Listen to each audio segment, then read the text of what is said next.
One, two, three, four. When I was a kid, meaning around the age of 12 or so, is when I discovered punk rock. My best friend's sister I had a crush on, but my best friend's sister also happened to be really into punk rock. And she pulled me into her room and she was like, fuck all that. You want to hear like the real stuff? And she played me Still Screaming by Scream, Out of Step, Fresh Fruit for Rotting Vegetables by the Dead Kennedys, and Make an Effort by a Government Issue.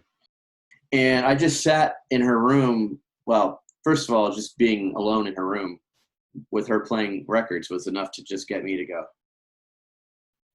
But I was just immediately taken by what I was hearing. And I don't know if it was the energy, the urgency, the anger, the whatever it was. I don't think of myself as an angry kid, although my therapist might not agree, but I didn't really see myself as that. But for whatever reason, it resonated with me. And then you went to a show and you were terrified because it was fucking scary. And I'm 5 foot, maybe 90 pounds.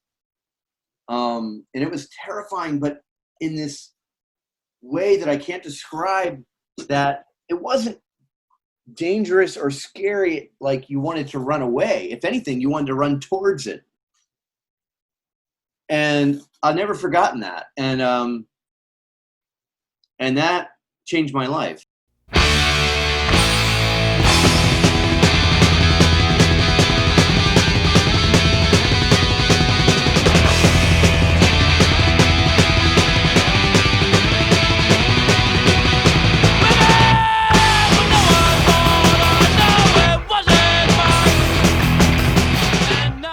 When I told people I was doing a film, it was just the same as when I told people I was doing a magazine. I got so many people laughing at me. Like, you? Well, it kind of goes back to doing a fanzine when I was a kid. It was like, if I didn't have that background, but if I didn't have that sense that, like, I can do this too, I'll figure it out. I don't know how a camera works, but you know what? If I decide I'm going to go make a movie, I'll fucking figure it out. So I just learned and took the skills I had as a writer and doing interviews and applied that. For me, it wasn't hard because I was asking questions about stuff that I witnessed firsthand. So I wrote an outline because originally I was going to write a book about my experience, and it would be kind of this coming of age story. But then I realized, you know what? The most important part of this really was the music. So if you write a book, there's no music. Got to make a film. It took about 3.5 years, and we went all over the country, shooting all over the place. And the response was something I still can't fully wrap my head around. And from that, then I made a book about it.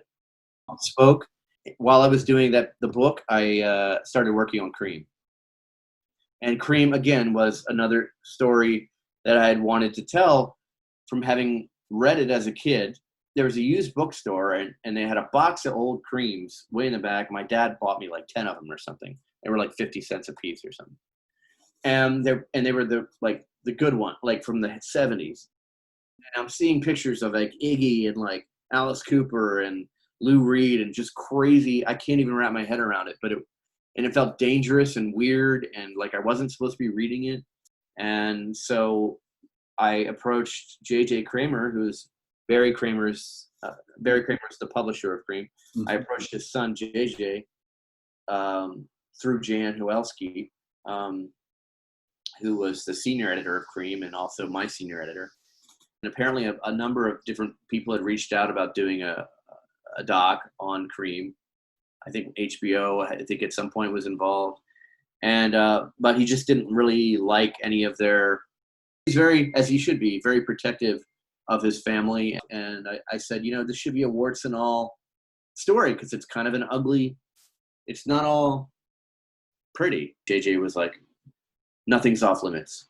And to his credit, nothing was off limits. It was really a bunch of misfits, a bunch of freaks that didn't really fit in anywhere else and somehow came together, which is another thing that I love about both films, Salad Days and Creem.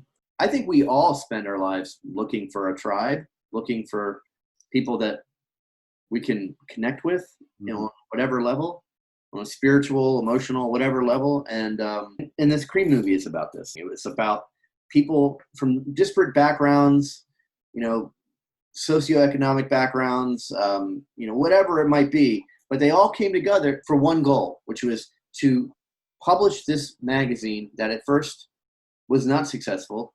Of course, it became successful, became the #2 magazine to Rolling Stone.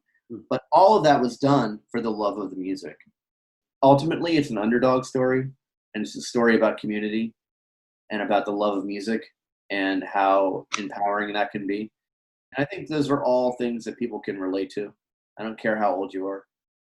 So that's what I hope people take away from it. It made me listen to music in a way that I didn't know was possible. So because of that, I hear music to this day in a way that I don't think I would have been able to hear it had I not read the descriptions in Creem magazine.